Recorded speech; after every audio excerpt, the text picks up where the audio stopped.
दोस्तों, पुणे में राहुल गांधी ने छात्रों की गूंज कार्यक्रम में एक शब्द इस्तेमाल किया। वो शब्द था स्मैश पैट्रियार्की, यानी पितृसत्ता को खत्म करो। अब सवाल उठता है, आखिर राहुल गांधी को पितृसत्ता तोड़ने की जरूरत क्यों महसूस हुई?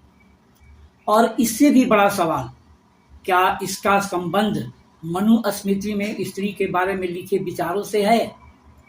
तो दोस्तों, आइए आज बात करते हैं बिना किसी राजनीतिक चश्मे के स्त्री की स्वतंत्रता, पितृसत्ता और मनुस्मृति में लिखे कुछ ऐसे विचारों की जिन पर आज भी बहस होनी चाहिए। पहले राहुल गांधी ने कहा क्या, इसको देखते हैं। पुणे में राहुल गांधी ने महिलाओं से कहा कि महिला किसी की संपत्ति नहीं है, वह स्वयं की है। उन्होंने यह भी कहा कि बेटी, पत्नी या माँ होना महिला की पहचान का हिस्सा हो सकता है, लेकिन यही उसकी पूरी पहचान नहीं हो सकती। और यहीं से उन्होंने स्मैश पैट्रियार्की की बात उठाई। उन्होंने मनुस्मृति के उस विचार की आलोचना की जिसमें महिला की स्वतंत्रता को सीमित किया गया है। अब जरा सोचिए, एक लड़की पैदा होती है, पहले कहा जाता है पिता की इज्जत बचाओ। शादी हुई तो कहा जाता है पति का घर संभालो। पति नहीं रहा तो फिर कहा जाता है बेटे के सहारे रहो।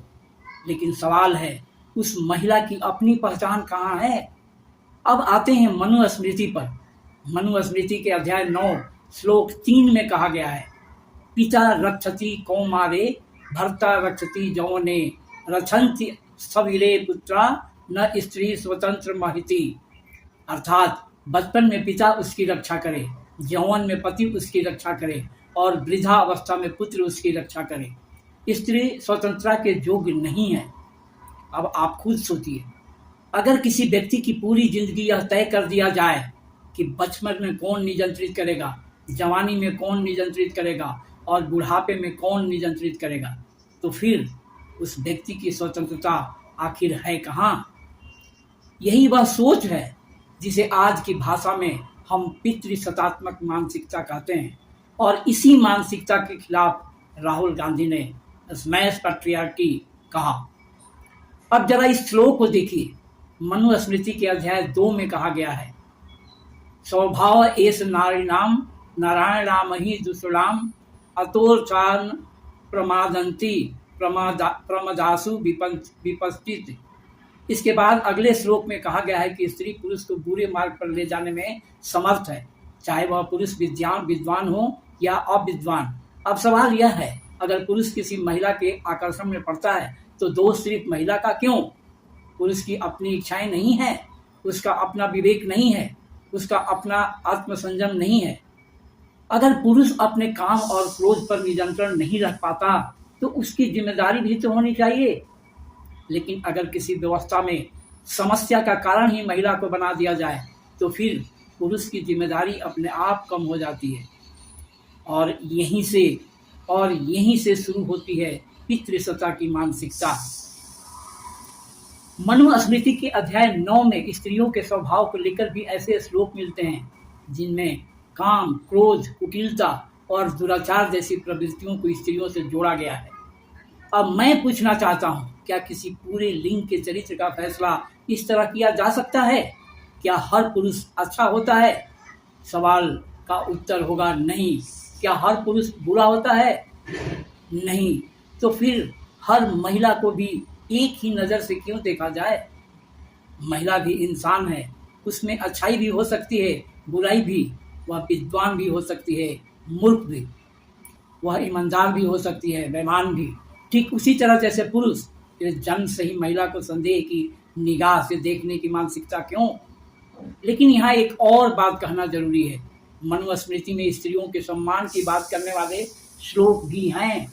उदाहरण के लिए अध्याय 3 में प्रसिद्ध पंक्ति आती है, यत्र नार्यस्तु पूजन्ते रमन्ते तत्र देवता। अर्थात जहाँ स्त्रियों का सम्मान होता है वहाँ देवताओं का वास माना गया है। तो तस्वीर एक तरफा नहीं है। एक तरफ स्त्री के सम्मान की बात है, दूसरी तरफ उसकी स्वतंत्रता पर नियंत्रण की बात है। और यही विरोधाभास इस पूरे विमर्श को महत्वपूर्ण बनाता है, क्योंकि सवाल सिर्फ यह नहीं कि मनुस्मृति में महिलाओं के सम्मान की बात है या नहीं। सवाल यह है, क्या सम्मान और स्वतंत्रता एक ही चीज है? किसी महिला को घर में बहुत सम्मान देना और फिर यह कहना कि तुम अपनी जिंदगी का फैसला खुद नहीं कर सकती, क्या वास्तव में समानता है? अब राहुल गांधी की बात पर लौटते हैं। राहुल गांधी ने पुणे में कहा कि महिला पिता की बेटी हो सकती है, पति की पत्नी हो सकती है, बेटे की मां हो सकती है, लेकिन वह किसी की संपत्ति नहीं है। यह बात केवल राहुल गांधी की नहीं है, यह बात आधुनिक लोकतंत्र के मूल विचार से जुड़ी है। व्यक्ति की स्वतंत्रता आज भारत का संविधान नागरिकों को समानता का अधिकार देता है। इसलिए आज सवाल यह नहीं होना चाहिए कि महिला किसकी है, सवाल होना चाहिए महिला स्वयं क्या बनना चाहती है। वह डॉक्टर बनना चाहती है, बने। सैनिक बनना चाहती है, बने। पायलट बनना चाहती है, बने। राजनीतिज्ञ बनना चाहती है, बने। व्यवसाय करना चाहती है, करे। और अगर वह माँ बनना चाहती है, घर संभालना चाहती है, तो वह भी उसका अधिकार है। असली स्वतंत्रता का मतलब यही है कि फैसला महिला का अपना हो, और यही है स्मैश पैट्रियार्की का असली मतलब। तो दोस्तों, आज के लिए इतना ही। फिर मिलते हैं समाज के किसी और मुद्दे के साथ अगली वीडियो में। तब तक के लिए नमस्कार। जय संविधान, जय भारत।